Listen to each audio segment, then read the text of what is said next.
Good morning! Mag-aani ako ngayon ng mga natitira ko pang mga halaman dito sa greenhouse. Anihin ko na lahat ng aking kamatis kahit na yung mga hilaw pa kasi magpi-freezing na yung temperature dito this weekend. Kaya kukunin ko na sila lahat. Ayan o, ang dami pa.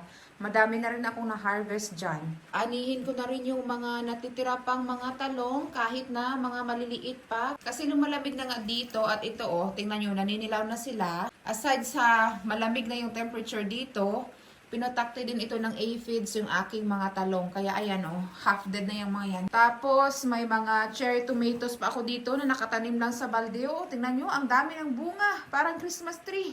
And then, meron pa akong mga natirang pipino. Ayan o, namamatay na nga yung halaman. Ayan o, may malaki dyan o. Tapos meron din dyan o. May mga bell peppers din ako dyan na kukunin. Ayan o. Ayan o.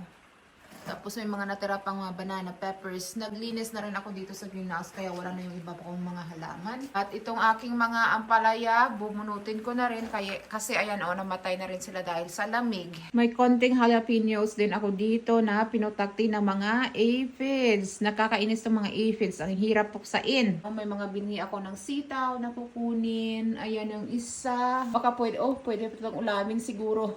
At yan yung aking goal today. Sa separate ko na lang na video, ipapakita sa inyo yung aking pag-ani nito.